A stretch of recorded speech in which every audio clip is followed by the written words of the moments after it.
আমরা এখন কুয়াকাটা সি বিচের পাশেই 0 পয়েন্টে একটি নৌকা 200 বছর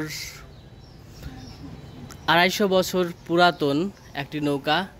মূলত এই নৌকাটি সমুদ্রের ভিতরে পাওয়া গিয়েছে এবং তৎকালীন 200 থেকে 250 বছর সময়ের যে মাঝি, ওই মাঝিদের নৌকা অথবা অন্য কোনো কারণে ব্যবহার করা এই নৌকা খুবই একটি ঐতিহ্য এবং একটি প্রাচীন একটি নিদর্শন। নৌকাগুলো কিভাবে বানানো হতো ওই সময়টা এখানে সরেজমিনে সুন্দরভাবে রাখা আছে, জিনিসটা খুব ভালো লাগলো। কুয়াকাটা সি বিচের এই রাখাইন মার্কেটের পাশেই মূলত এই নৌকাটি রাখা আছে এবং এখানে বৌদ্ধ মন্দিরের পাশেই মেন রাস্তার সাথেই 0 পয়েন্টের কাছে, এবং এটা একটি দৃষ্টিনন্দন স্থাপনা। এটা একটা সুন্দরভাবে রেখে দিয়েছে। আমরা একটু ঘুরে ঘুরে দেখতে চাই। কাঠ, অনেক পুরাতন কাঠ।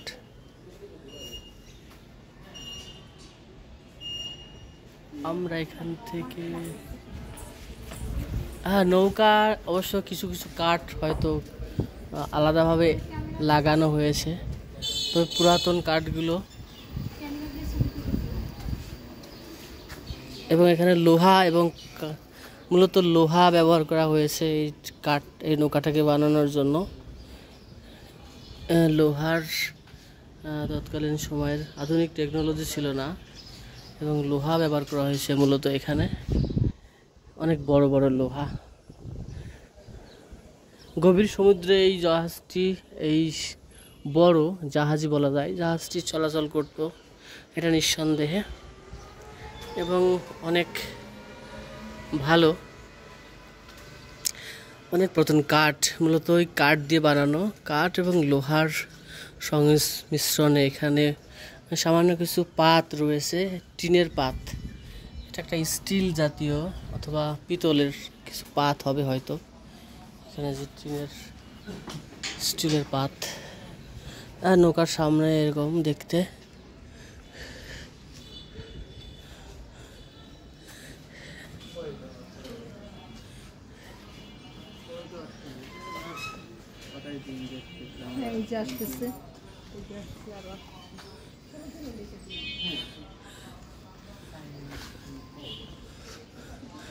এখানে আলাদাভাবে কাঠ লাগানো মূলত এই নৌকাটাকে সুন্দরভাবে রাখার জন্য।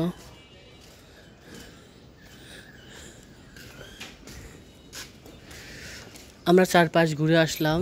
এই অংশটি আলাদাভাবে কাঠ লাগানো, কিন্তু এই কাঠটি আগের অবস্থায় সেই নৌকার যেখানে ছিল সেরকম। যাই হোক, আমরা সেই প্রান্তে চলে আসলাম পুরো নৌকাটি দেখতে এরকম।